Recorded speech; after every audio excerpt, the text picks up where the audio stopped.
Today, more blasts rock Beirut as Israel steps up attacks on Hezbollah and Hamas.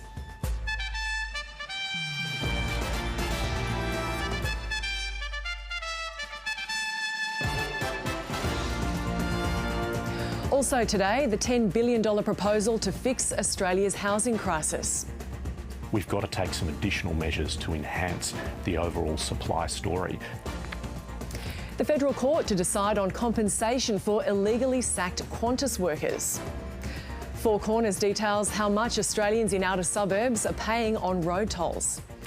And Donald Trump serves fries at a McDonald's in Pennsylvania.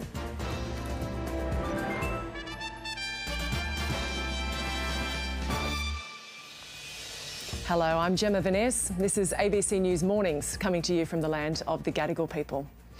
Israel is stepping up its strikes against Hezbollah in Lebanon and Hamas in Gaza, where local officials say 87 people have been killed and dozens more wounded in the north of the Strip. A nearby hospital took in many of the injured after an attack in the residential area of Beit Lahia. A day after the strike, rescuers continue to search for survivors. Gazan authorities say children are among the dead after a multi-storey building was flattened, along with at least 4 neighbouring houses. We were asleep around midnight when it suddenly felt like an earthquake hit the area. Debris was falling on us. We rushed outside after hearing the screams of women and children and found that our neighbours had been targeted by massive bombs. Tons of explosives had fallen on a residential neighbourhood full of civilians and displaced families. All those who died here were seeking shelter in what they believed to be a safer place. Israel maintains it carried out a precision strike in Gaza and is disputing the death toll. The Israeli military has intensified strikes in the territory over the past fortnight to prevent Hamas from regrouping after killing its leader, Yahya Sinwar. Israel has confirmed a high-ranking colonel has been killed in combat in northern Gaza by an explosive device. The militant group remains defiant and has released video, it says, shows attacks by its fighters on Israeli forces. Aid groups say the fresh fighting has worsened the humanitarian crisis in Gaza. I was in touch up to Monday with people in the north, and it was just an absolute nightmarish, hellish situation that anybody could imagine. We have people in their homes completely besieged, unable to leave their homes because of tanks being so close.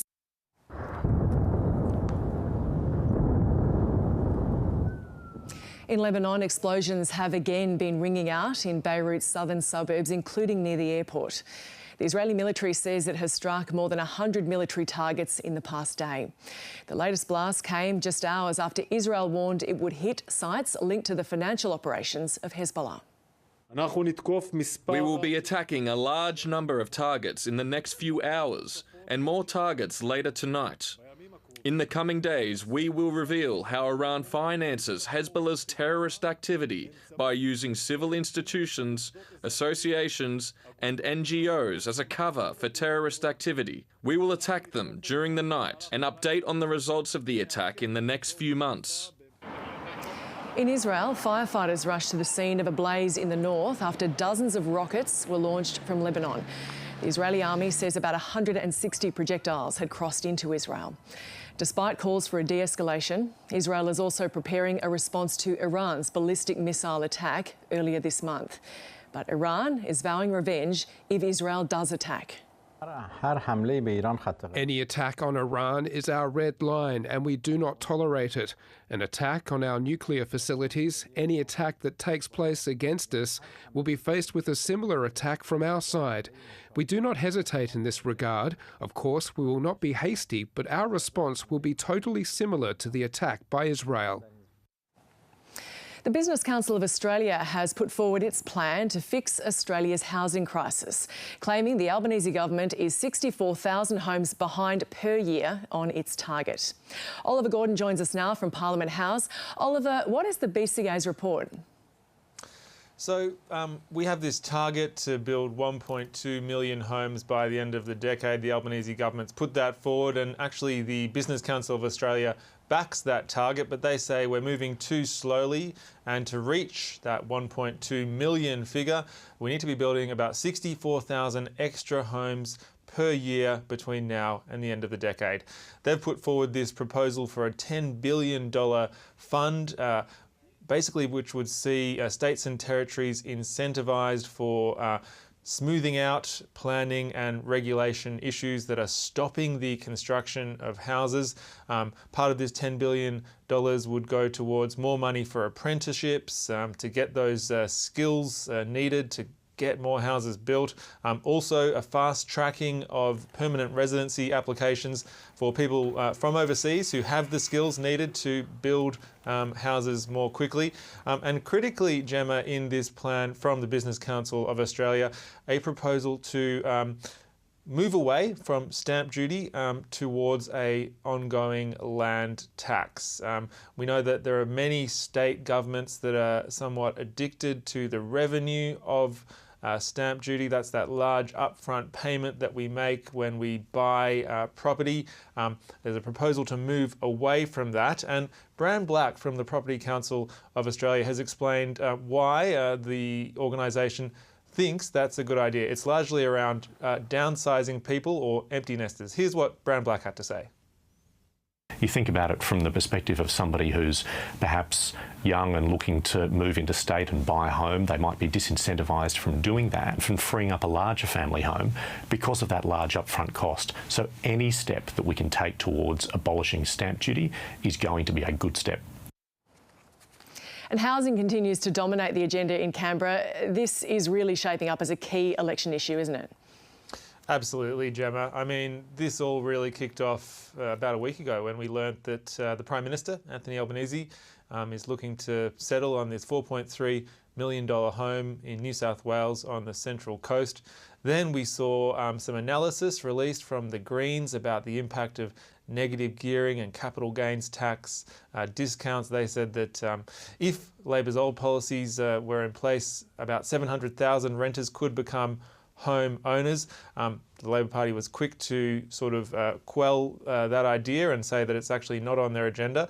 And then over the weekend, Gemma, we saw a pretty major housing policy announcement from the Coalition, a plan to set up a $5 billion fund to get things like power, access roads and sewerage to greenfields developments, basically getting that money into the hands of councils and property developers to increase the supply of housing.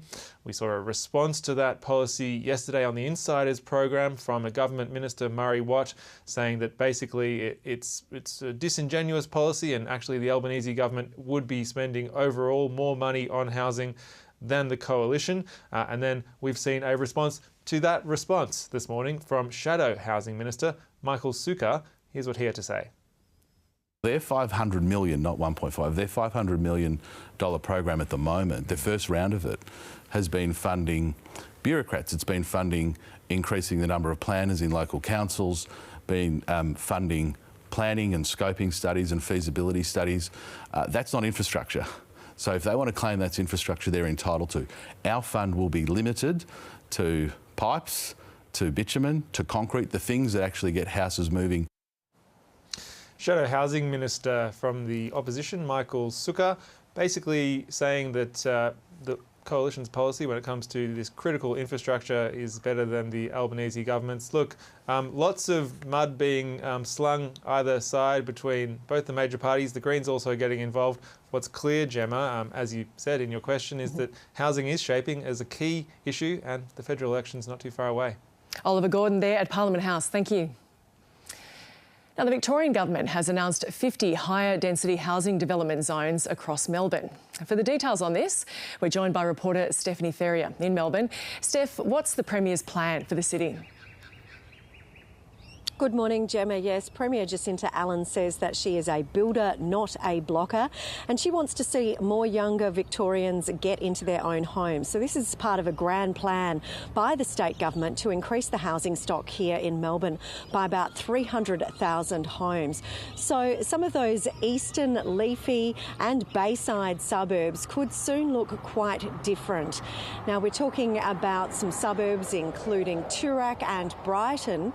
They're among 25 activity centres that have been announced by the state government that are close to train stations, which will have some really high-rise developments right next to those train stations, as well as scaled developments the further away you are, out to 800 metres away. So that's within a walkable 800-metre so-called catchment zone. Most of these 25 that have been announced, the first 25 out of 50, are in the eastern and southeastern suburbs. They are along the Frankston, Sandringham, Glen Waverley and Belgrave Lilydale lines. And this follows an earlier announcement for 10 activity zones in areas like Broadmeadows, Frankston, Moorabbin, Ringwood, as well as Camberwell. And Premier Jacinta Allen says that there will be a consultation period with people to try to determine exactly how high some of these high-rise buildings will be, how many stories. We have seen some suggestions mooted that they might be as high as 20 stories. We know that, for example, in Moorabbin, they're going up to about 12 or so. But she says that it really will depend on suburb by suburb. And she says that this is long overdue. This is what she had to say.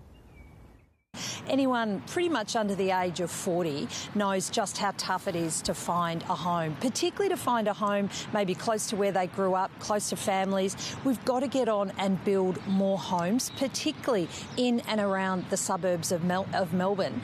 And building those homes right next to train stations just makes sense because they're well located to transport services and great connections to jobs and schools and opportunities. That's Premier Jacinta Allen speaking there. We've also heard from Dr Monique Ryan. She is the federal member for Kooyong, and she says that there is a little bit of concern among her electorate about the fact that there are going to be 9 of these massive activity centres with the high-rise developments in the electorate of Kooyong alone. Some residents have expressed alarm about whether or not they will be able to get their children into the local primary or secondary school, as well as big questions about what's going to happen to some of those amenities and open spaces as well. But what we've heard from Premier Jacinta Allen is she was asked whether or not a lot of the opposition to some of these plans really comes down to NIMBYism. She said, well, you could look at it like that, but this fundamentally is because politicians have ignored this situation with the housing crisis for so long that we have got to the point where we are right now. So the government is now saying that those second 25 activity centres are likely to be announced probably by the end of the year. And in the meantime, obviously there's going to be a lot of consultation that happens and questions asked by councils as well. Some critics have said that the state government has brought this out just as some of those councils are in caretaker mode because there are local elections, which means that the local councillors can't really prosecute these issues to their full extent. But we will just wait to see what all of the results are in terms of consultation as to how the rezoning process will take place and exactly how this is going to impact those local neighbourhoods. Steph Ferrier in Melbourne, thank you. The federal court is expected to hand down a decision this morning on compensation for Qantas workers who were illegally sacked. Reporter Miles Holbrook-Walk joins us now. Miles, can you just explain what the federal court has already heard about the case? Yeah, so Gemma, essentially the federal court has dealt with this case in its initial instance where Qantas sacked 1,700 workers, baggage carriers and handlers and ground crews across 10 different airports in Australia. Now, the union immediately took up a fight, the Transport Workers Union, on behalf of these workers. They took it to the federal court, and on 2 instances they won. The federal court ruling it was illegal of Qantas to sack these workers and outsource their work to labour hire firms. And thereafter, it was also decided by the High Court of Australia. It was a full court of 7 judges rejecting Qantas's appeal, and again siding with workers and the Transport Workers Union representing them that this in fact was illegal. It did find though that they weren't entitled to have their jobs back, those sacked workers, but they were entitled to compensation. Earlier this year, the matter returned to the federal court right here in Sydney and dealt with submissions on how compensation should look. And we understand that there'll be essentially several tiers of compensation that goes to workers who have been impacted and affected in different ways. One thing that's clear from the union's Secretary of the South Australian and Northern Territory branch, Sam McIntosh, is that it had a devastating impact on their families. 1,700 workers across the country who were illegally sacked. And what that's meant over the course of the last 4 years has been people who have lost their houses. We've seen broken down families and marriages, the stress and difficulties of finding another job or getting another job in the aviation sector that was on far inferior wages and conditions. So the effects have been nothing short of devastating. And our members arrive here today looking for justice. Now, looking for justice is what the Transport Workers Union says thereafter here in this instance. Exactly what dollar figure will be attached to that does remain to be seen. We are expecting to see a compensation figure revealed by the federal court and Justice Michael Lee later this morning, Gemma. What's not entirely clear yet is if a penalty for breaking the law will also be attached in terms of the numerical figure that Qantas will have to pay as a fine separate to compensation for these workers illegally sacked. Gemma? Reporter Miles Holbrook-Walk there in Sydney. Thank you. Now, Australia's privately run motorways are extracting a heavy toll on road users. Tonight, Four Corners investigates the significant cost of tolls and private roads amid the cost of living crisis. Pat McGrath joins us now from Melbourne. Pat, this is your story. You looked at case studies. We had a school administrator paying $150 a week in tolls, a truck driver instructed not to use toll roads by his employer due to these costs.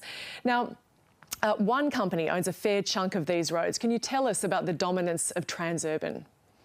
Yeah, well, Transurban has an unrivaled dominance over this industry. It owns 18 toll roads in Australia, along with its investment partners. And in Sydney in particular, it has a huge dominance over the network that is becoming really a part of life for millions of people who use these roads every day. How is the pricing set? Yeah, so it's a very unique situation that we've discovered, which is Transurban and its investment partners, basically all of the roads that they own, the price increases are pegged to inflation. So when the CPI goes up, when inflation goes up, their prices go up as well. So in the past few years, when we've had this cost of living crisis, when inflation's been, really surging ahead, Transurban has really benefited from that because their prices automatically go up as well. The flip side of that is that in times of low inflation, most of their roads, they have a guaranteed 4% increase in tolls. So no matter what the economic circumstances, in most cases, they have a price rise baked into their decades-long contracts with governments. And, I mean, there is relief. The New South Wales government, for example, brought in a rebate scheme, but this is temporary. That's right. So in New South Wales, drivers who spend more than $60 a week on toll roads can claim that money back, anything above $60. But this is a temporary measure. The government's made clear that this is only running for 2 years. And effectively, it's the government subsidising these roads, which were supposed to be private roads paid for by users. And now, effectively, they're being paid for by the taxpayers. And when this does end, this scheme, many drivers, like the ones we spoke to in our story, may well be back to paying full price, and those prices are, under the current contracts, guaranteed to keep on rising for decades. And I mean, you spoke to one of the architects of this toll road network for this story. He's calling for these secret deals between governments and the industry to be made public. Can you tell us about that? Yeah, so Tony Shepherd, I think you would struggle to find many people in Australia who've had such a influential role over the toll road industry. He was one of the first directors of Transurban. He was behind the Sydney Harbour Tunnel, Eastlink in Melbourne. He was also an inaugural chair of WestConnex. He's saying that the secret contracts between the New South Wales government and Transurban and its investment partners in Sydney, they should be made public. And this is something that the New South Wales government promised to do before the last election, and they haven't got around to it yet. They even had legal advice at the time saying that they could. And Tony Shepherd has also called for an end to this automatic 4% price increase. He's saying for future contracts, not the existing roads, but for the future contracts that the toll road operators negotiate with governments, government should stop operating this 4% increase. They should just accept CPI increases, because these roads have proven to be hugely profitable. So they don't need this agreement baked into future contracts. Pat, you also spoke to a lawyer, because it is in fact the criminal justice system that deals with unpaid fines. Is that unusual, given that this is a private company? Yeah, I mean, this was something we didn't know about until we got into this story, and it was really quite surprising that in Victoria, if you don't pay your tolls, essentially, if you continue to ignore debt notices or you don't receive them, your debts can be handed to Fines Victoria, and it becomes a fine like any other type of fine. And we couldn't find any other examples where a private company's debts are effectively enforced by the state. And then if you have multiple missed tolls and you ignore these fines, for many months, maybe years, this can get really serious, to the point where you could be owing hundreds of dollars for one missed toll.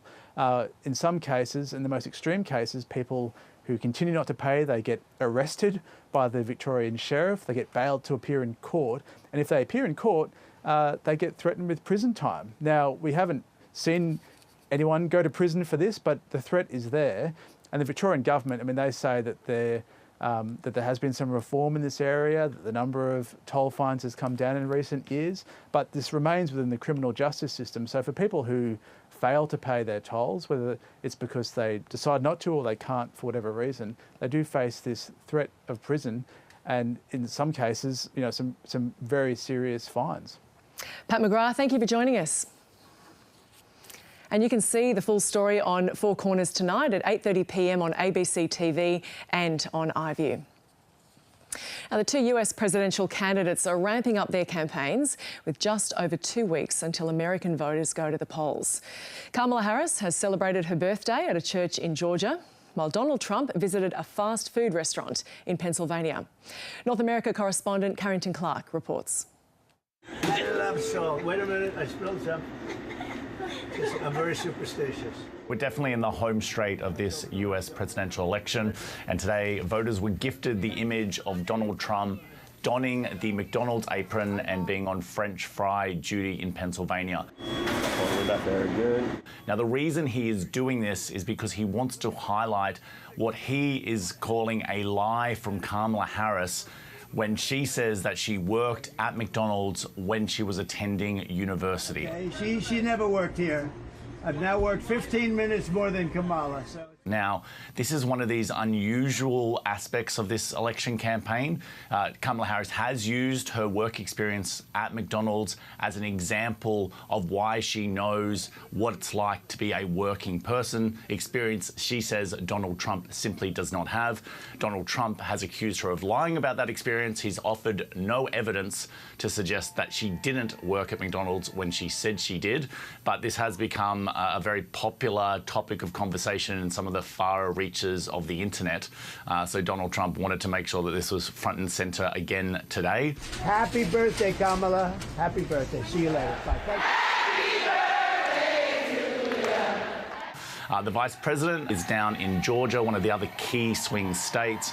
She went to a black church. She received this happy birthday serenade and really tried to target in particularly on black men. Polls suggest that Kamala Harris is underperforming with black men compared to black women, and they know that they need to get more black men on board if they are going to win in some of those key states like Georgia. And the polls are indicating at this point that it is too close to call. And although we talk about Election Day being 2 weeks away, in many states, early voting has begun. People are already out in force, and the votes are being counted, even if we have no idea which way this is going to go. The tech mogul Elon Musk has become one of the most high-profile surrogates for Donald Trump. He's fully subscribed to the MAGA movement, and he's putting tens of millions of dollars of his own money behind this campaign. Now, this particular pledge is that he is saying that each day they will randomly select someone who has signed a petition that he has circulated, which effectively says that you're in support of the First and Second Amendments here in the United States, which is freedom of speech and the right to bear arms. Now, that is seen as a way of marshalling support for Donald Trump in some of these key swing states. So he's not technically paying people to vote for Donald Trump. He's paying them to sign the petition, which is then seen as a way of getting them to register to vote, which in turn should lead to greater support for Donald Trump. Now, this has already been questioned. The Democratic governor of Pennsylvania, Josh Shapiro, says that it's deeply concerning and has suggested that law enforcement may have a look at it.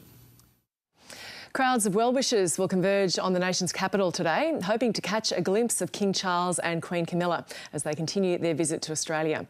Royal commentator Juliet Reardon joins us now from Parliament House in Canberra. Juliet, before we get to today's engagements, how has the visit gone so far? Well, I think it's gone very well. We saw those crowds yesterday, lots of gorgeous school children at the church and a very poignant speech by the King in New South Wales Parliament. So it was pretty light on yesterday. Today, the pace is really picking up. We've got 17 engagements through the day. And tell us about what that schedule looks like for today. Well, the King and Queen are flying in and they will be received with a traditional welcome ceremony, a smoking ceremony there. And the first stop is the Australian War Memorial. They're going to lay a wreath at the tomb of the unknown soldier. Now, the couple was last here in 2015 for Remembrance Day. So this is a chance for them to, revisit that war memorial. There will be the last post played. There will be a minute's silence, and then they will get to meet the public once more. This is one of those pre-publicised events, so we are expecting big crowds at the War Memorial. And then they're moving on to a new part of the War Memorial, the For Our Country Memorial. This is for Aboriginal and Torres Strait Islanders, and they'll be escorted by Auntie Lorraine Hatton. I think that's going to be a very moving part of that engagement. And then we've got a big pomp ceremonial welcome on the forecourt of Parliament House. We'll have a 21-gun salute. We'll have a royal guest of honour. Now, the King has received new military honours since he arrived in Australia. He was appointed to the honorary ranks of Admiral of the Fleet of the Royal Australian Navy, Field Marshal of the Australian Army and Marshal of the Australian Air Force by the Governor-General on arrival. So that royal salute will be with him in those new honorary positions. Then we've got that parliamentary reception that we've heard so much about, and we'll see exactly who is attending, and then a full range of engagements following that. Yeah, so I mean, it is a packed schedule, and the King will then return to Sydney after that. Yes, he will, and a big schedule in Sydney as well, with that finale at the Opera House where members of the public can turn out to see the King and Queen once again. Now, Juliet, this is obviously a short trip. Health is a factor here. Is King Charles hitting the right notes on this trip? So far, I think he is, yes. There's a lot of warmth for the King out there, whether you're a monarchist or a Republican, whatever you think. He's a world leader. He is the King of Australia when he is on Australian soil. And I think people want to meet him. It's a moment in history. He knows Australia well, of course. This is his 17th visit, and many of the people turning out have met the King before. Juliet Reardon, our royal commentator, thank you for joining us, and we'll check in again this morning. Pleasure. And now it's time to check in on the weather with Nate Byrne. Nate, after all the stormy weather last week, you promised us quite a week this week. Has it materialised? I knew you were going to hold me to that, Gemma. Morning.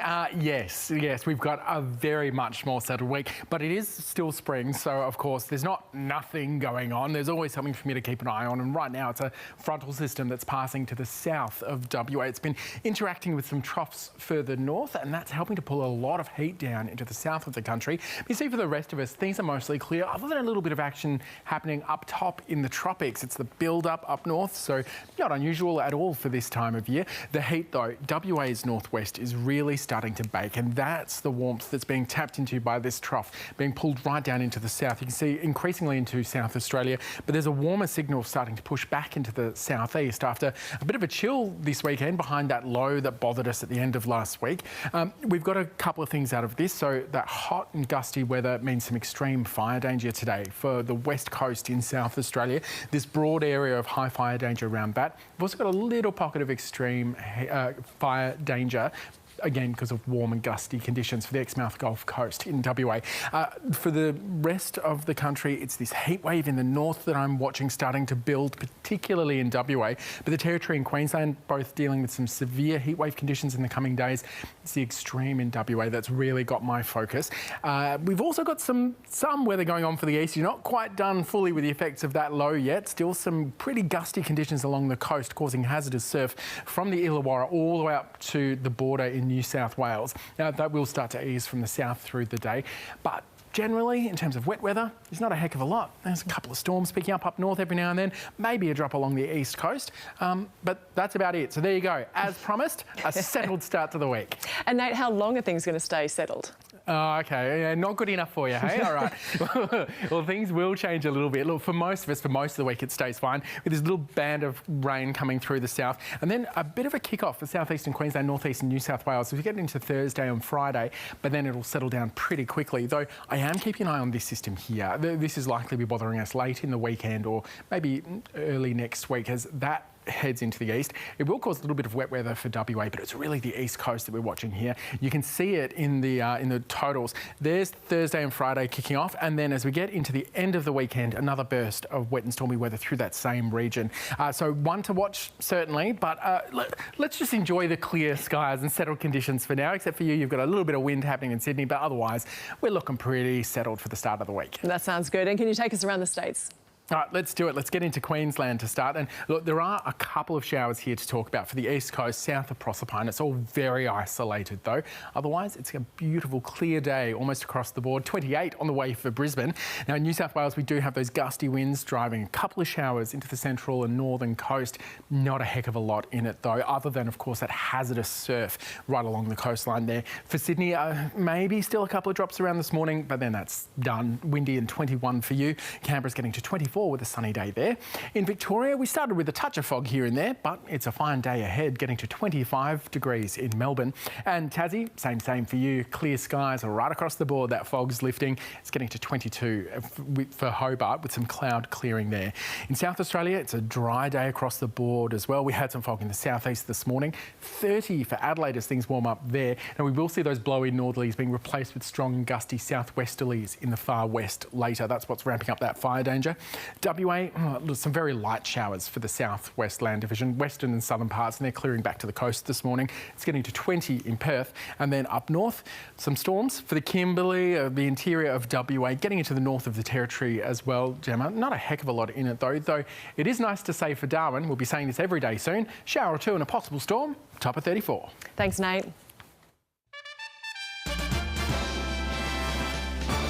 This is ABC News. Our top stories. Israel says it's preparing attacks on sites in the Lebanese capital Beirut linked to the financial operations of the militant group Hezbollah. The main organisation used by Hezbollah to manage its finances has more than 30 branches, including across Lebanon, including 15 in densely populated parts of central Beirut and its suburbs. The Business Council of Australia says cash incentives to states and territories could stimulate the housing approval process. It's put forward 29 recommendations that could help the federal government encourage states to deliver on housing reforms. The group is calling for more migrant construction workers as the government falls behind on its housing accord targets. The federal court is expected to hand down its compensation ruling for illegally sacked Qantas workers today. The High Court found the airline acted illegally when it fired 1,700 ground crew members during the COVID-19 pandemic. And the jobs of baggage handlers and cleaners at 10 airports were instead outsourced, with Qantas blaming the decision on financial losses. And Australia's privately run motorways are exacting a heavy toll on road users. Four Corners has revealed that prices on Transurban's roads in Sydney, Melbourne and Brisbane are guaranteed to rise during periods of high inflation because they are pegged to the Consumer Price Index. A leading figure in Australia's toll road industry is calling for a shake-up of charges paid by motorists. The Pacific Island nation of Samoa has begun hosting perhaps the biggest event in its history. The Commonwealth Heads of Government meeting has kicked off in the capital Apia, bringing together 3 monarchs, dozens of leaders and more than 4,000 delegates. And it's the first time a Pacific Island nation has ever hosted the event. And the government has poured enormous resources into trying to make it a success. Our Foreign Affairs reporter Stephen Jedgetz is in Samoa for the meeting and joins us. Stephen, can you give us a sense of the scale of this event and the effort that's gone into it?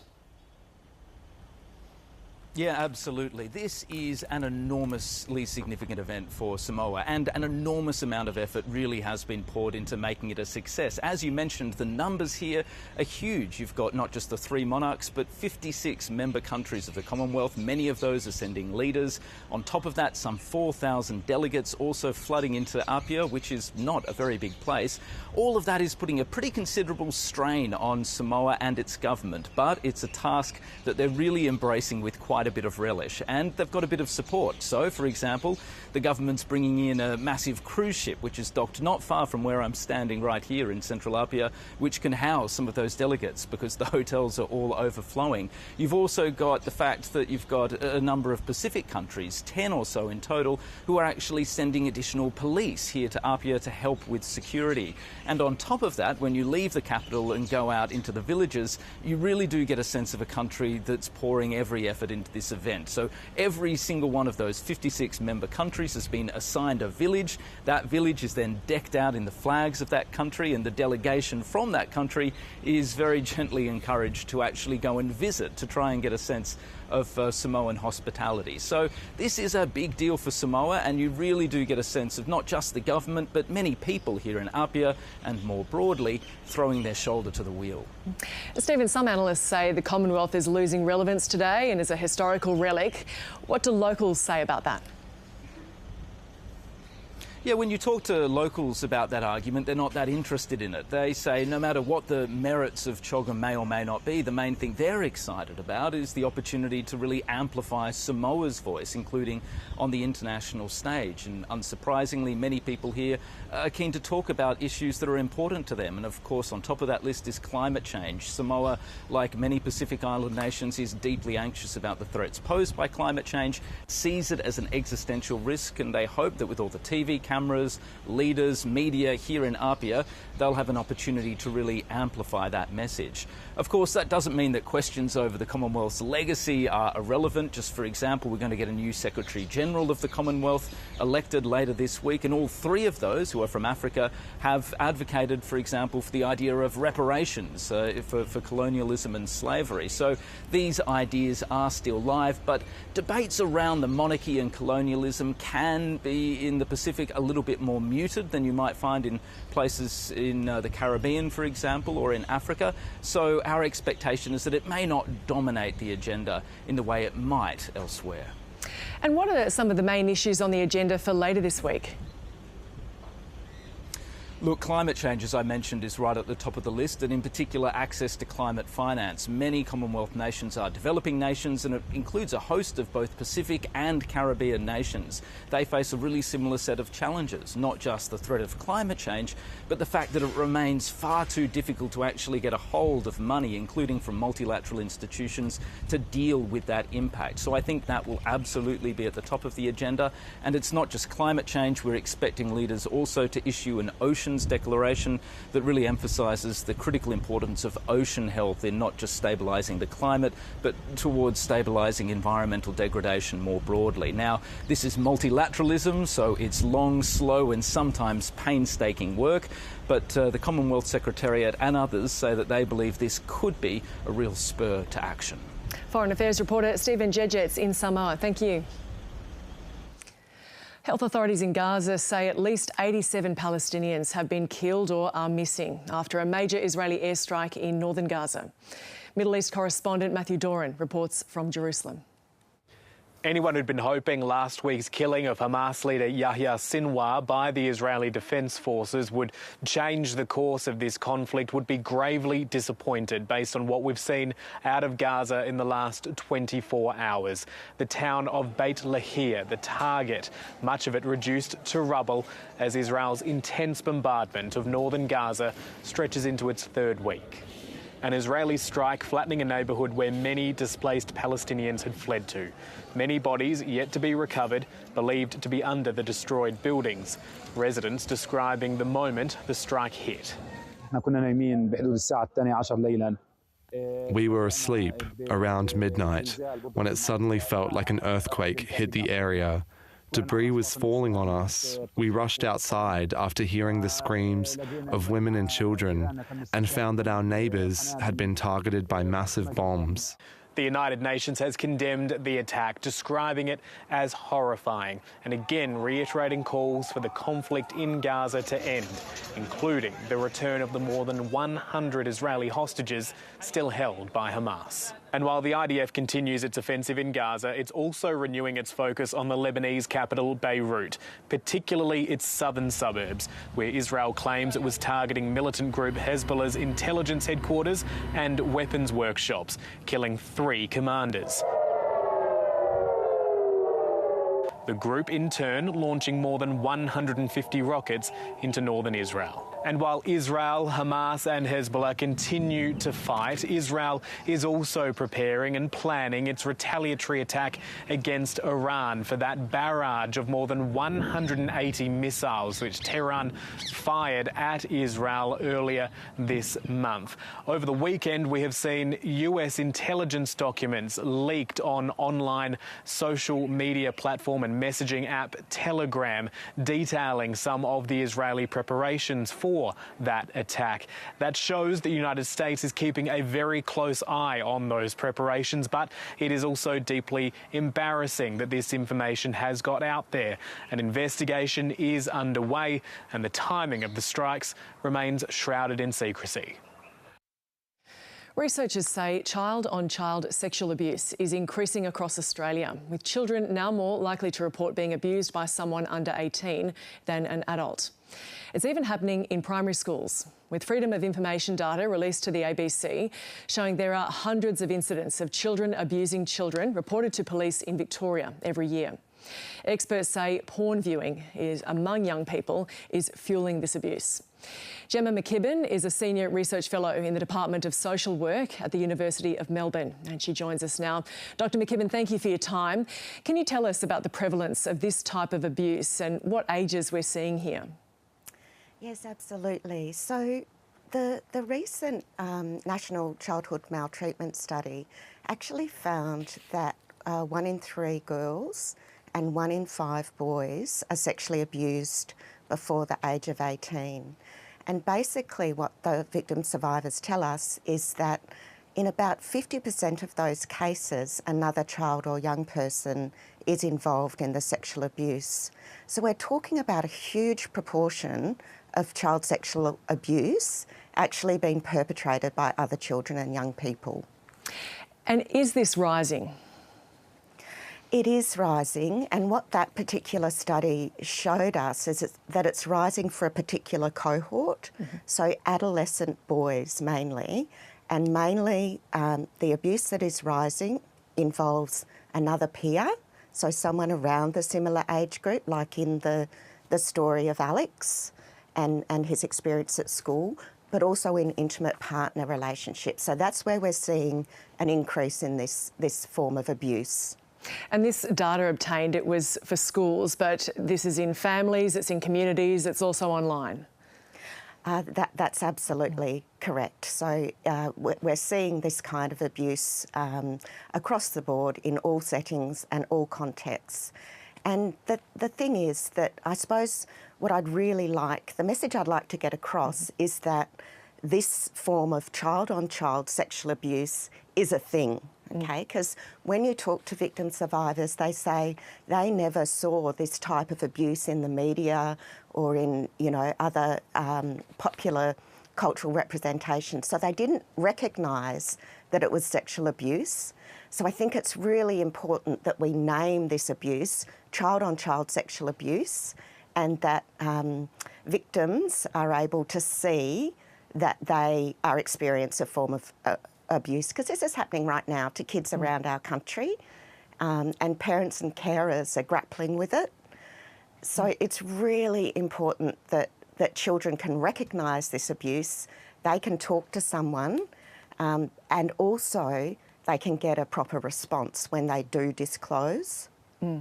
Well, I mean, in doing this story, the ABC journalist said that police were not surprised by this. Those who work in the space are not surprised by this, but the public is, of course. So what role does the public play in keeping this issue in the dark? Well, it's a really sensitive issue, isn't it? It's not something that it is easy to talk about. You know, sexuality across the board is something that, you know, we struggle to talk to children about, even in terms of, you know, sexuality education.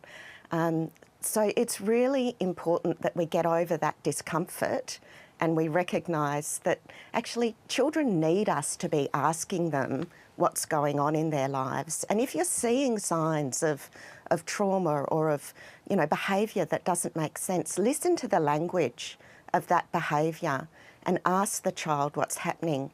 And if they say, oh, you know, look, someone's making me do this in the school toilets and, you know, I don't know what it means, don't minimise it. Don't say, oh, it's just boys being boys, because it isn't. It's actually child-on-child sexual abuse. And access to pornography is also part of the issue. What's being done to address this? Well, not enough, in my view. So pornography, we know, we've got meta-analytic evidence, and we've had it for 10 years now, that pornography is associated with the perpetration of sexual violence for children and for adults. So we've had the data for a long time, and we're playing catch-up. So it's not just the pornography industry we need to target though now. We actually need to be targeting the social media platforms, because pornography isn't just contained to the pornography websites. It's across all of social media, Instagram, Snapchat, Discord, Facebook, you name it. Children are accessing pornography on all of these platforms. So this eSafety Commissioner is doing fabulous work, and I really support the work that she's doing to hold the tech giants to account and to think about age verification. But we need to speed this up. It's absolutely appalling what is happening to Australian children who are accessing pornography and being basically groomed to become abusers. Dr. Gemma McKibben from the University of Melbourne, thank you for your time. Thanks so much, Gemma. And Kids Helpline offers free confidential counselling for young people aged 5 to 25. Call 1800 55 1800 or visit their website. The ABC podcast Unravel has revealed the details of a covert sting operation that experts say calls into question police tactics. The controversial operation, called Mr Big, is used to elicit confessions from murder suspects by creating fictional characters around them. Some cases involve a full cast of undercover operatives posing as a criminal gang for months to lure the target into trusting them. Now, the Unravel series looks at Glenn Weaven's case, who is serving a 20-year sentence for the murder of Melbourne mother Mary Cook. Weaven confessed to the murder during a Mr Big sting operation in 2009.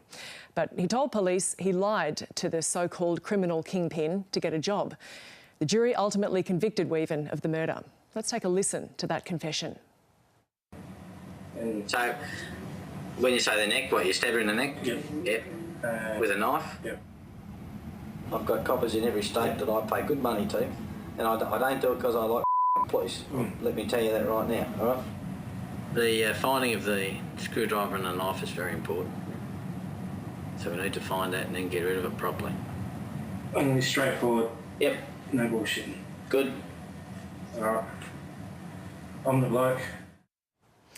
Alicia Bridges is the host of Unravel and joins us now from Perth. Alicia, the podcast has of course been released. This is the digital rollout of the Mr Big story.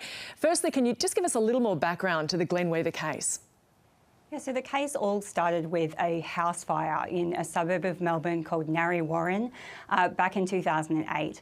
The morning after the fire, the police realised that there was, in fact, a woman inside, and a few days later they confirmed that she had been killed. That her name was Mary Cook. She was a mother of 3. And an autopsy confirmed that Mary had in fact been stabbed. And so a police investigation started from there. They sort of identified 2 suspects in those first few days. There was a neighbour down the road who had been threatening Mary Cook in the days leading up to the fire. And then there was Glen Weaver, who is the man you just heard in that recording. From there, the investigation focused on Glen Weaver.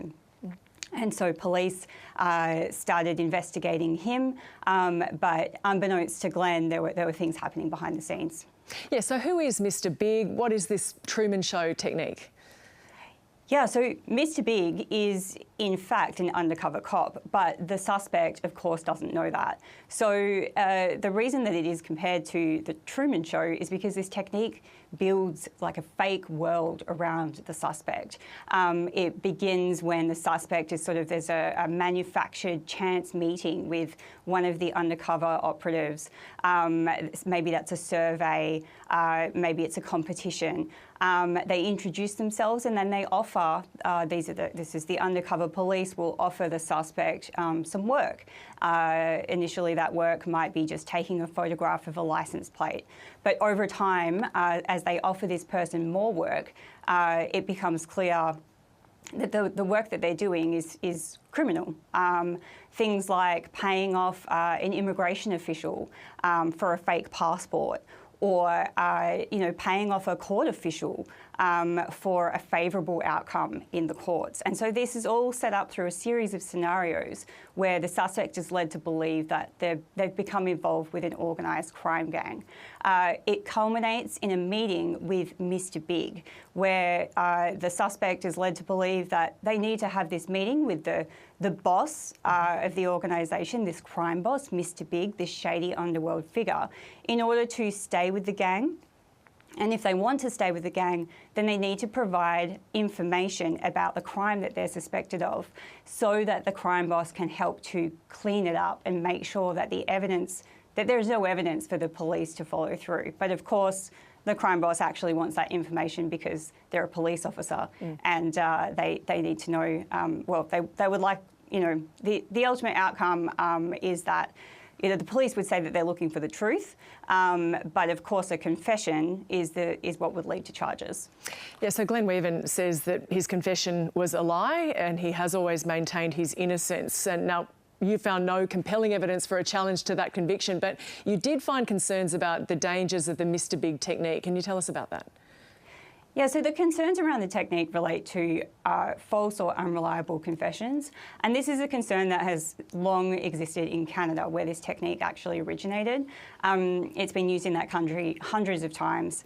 And, there have been long-held concerns about the fact that because the suspect, when they go into this final meeting with the crime boss, at that point, there are potential they've been paid for the work that they're doing. So there are potentially financial incentives for this person to tell the crime boss what they want to hear. Social incentives in some cases. Often the targets of these stings can be lonely people or vulnerable people. So they've been brought into a community.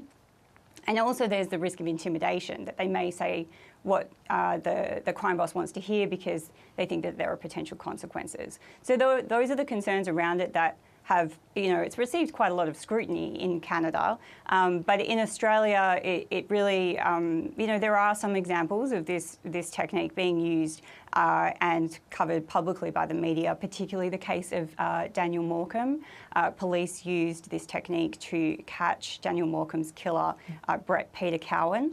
But in terms of scrutiny, it hasn't received the same level of coverage here as it has there. It's a fascinating story with a lot of questions. Now, Alicia, thank you for joining us. And, of course, you're welcome.